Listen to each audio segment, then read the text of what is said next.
Je commencerai par saluer la présence parmi nous de Madame Éléonore Schoffer. Avec vous, Madame, nous assistons à la renaissance de la tour de Nicolas Schoffer.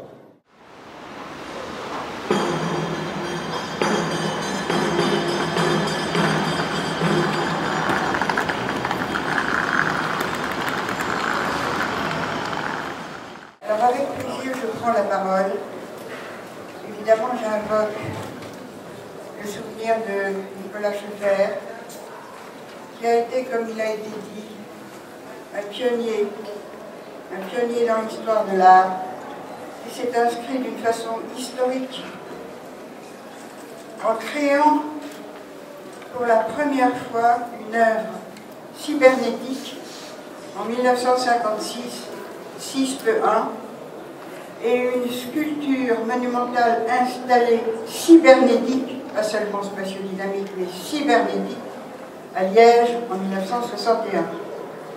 C'est cet aspect cybernétique de la tour qu'il faut souligner, parce que nous vivons le début d'une nouvelle civilisation basée sur une prise de conscience qui a été la prise de conscience cybernétique par Norbert Wiener en 1949. L'artiste doit être témoin de son temps, témoin des nouvelles avancées, témoin des nouvelles technologies qui ont été créées pour faire la guerre ou pour des bien-être matériels par rattrapage, et que l'artiste prend pour en faire du sens et du beau.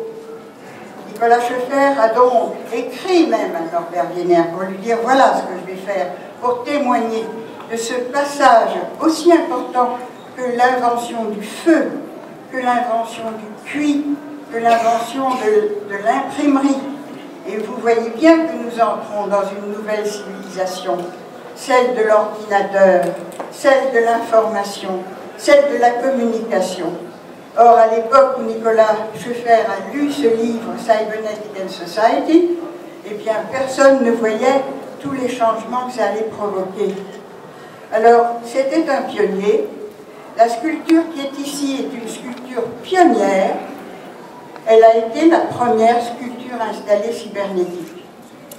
Pour Nicolas Schoffer, ce n'est pas l'objet qui comptait. L'objet peut très bien changer. Ce n'est pas l'objet qui compte. L'objet, il est porteur d'une idée. Et c'est l'idée qui est importante de comprendre.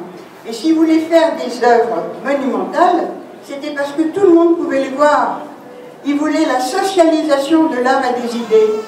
Et la socialisation, ça passe par la communication. Et une sculpture monumentale, tout le monde la voit. Alors si tout le monde voit une sculpture cybernétique, mais qu'est-ce que c'est que la cybernétique? Alors on peut expliquer ce que c'est que la cybernétique. Et c'est fondamental aujourd'hui où nous avons une civilisation perturbée, une société perturbée, c'est fondamental de savoir ce que c'est que la cybernétique. Alors, malgré le temps, je vais vous l'expliquer. Si vous étiez dans mon atelier, je le ferai. Je suis dans votre atelier et je le fais. Alors, tout dans l'univers tient en équilibre. Vous êtes bien d'accord, hein? Rien ne nous tombe sur la figure. Tout tient en équilibre, mais c'est un équilibre qui est constamment perturbé, et cet équilibre est constamment restauré par une certaine intelligence qui est là. Comment la nomme-t-on? Peu importe. Dans notre organisme, c'est la même chose. La cybernétique dans notre organisme, c'est l'homéostasie. Et cet équilibre est constamment perturbé, constamment restauré, jusqu'à la fin, évidemment. Notre société est perturbée. Quelle est la nécessité pour chacun dans sa perturbation? C'est justement de faire appel à tout ce qu'il peut de son intelligence pour trouver un nouvel équilibre. Et chaque fois qu'on fait un pas en avant, c'est l'évolution même qui se fait. On est déséquilibré, on fait un pas en avant, on se rattrape, on a fait un pas en avant, on a évolué. Les perturbations sont la partie la plus importante de la cybernétique. C'est écrit dans un des livres de Nicolas Schoffer. Il a été 10 livres pour qu'on comprenne sa pensée, et on l'étudiera dans 200 ans comme on étudie Platon aujourd'hui, pour voir ce qu'il a voulu penser.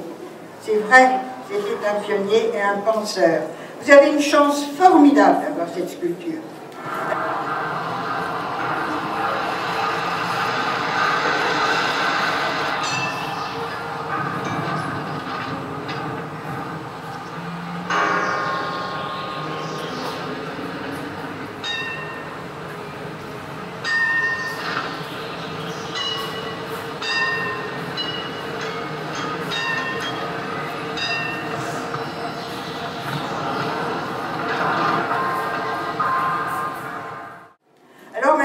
Il y a des discussions, on ne l'a pas bien restaurée, ou on aurait pu la restaurer mieux que ça.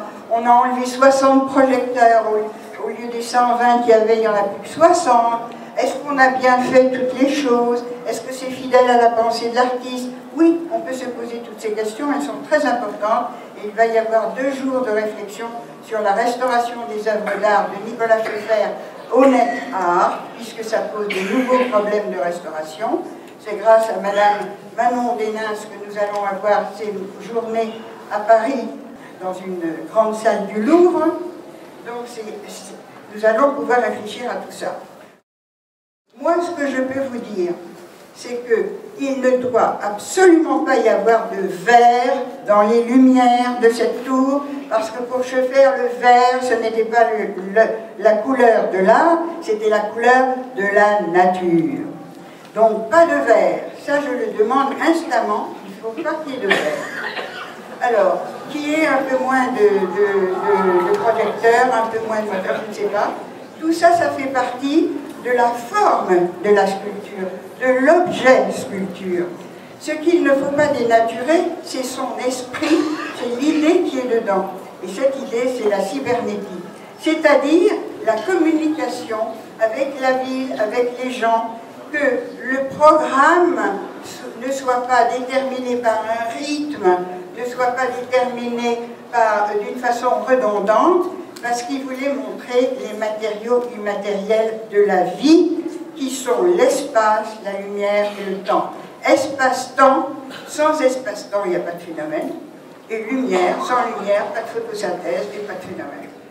Donc, il ne faut pas dénaturer l'esprit de cette sculpture qui est cybernétique. Voilà. Alors, je compte évidemment sur... Alors, s'il y a encore quelque chose à dire, c'est que de toute façon, les œuvres deviennent obsolètes un jour elles disparaissent, etc. Il faut bien s'attendre à ce que des générations suivant celles qui ont restauré vont vouloir la refaire à l'identique en mettant 60 projecteurs de plus. C'est toujours comme ça que ça se passe. Ce que je peux vous dire, c'est que la Vénus de Milo, pour moi, c'est un exemple. Alors, si vraiment il y a des défigurations, s'il y a des choses qui manquent, ben on pourra parler d'une tour de Milo.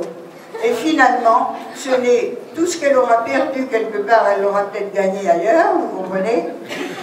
Donc, je reste paisible.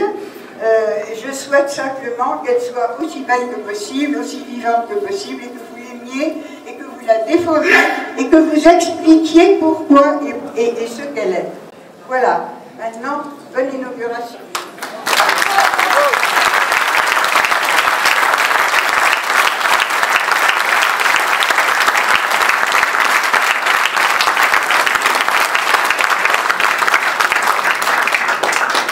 Voilà, Madame Schoeffer, je peux vous demander encore une intervention, qui n'est pas verbale, c'est d'appuyer sur cet outil de haute technologie qui est en phase avec l'œuvre de Nicolas Schoeffer. Voilà, ça marche. C'est parti. Bravo.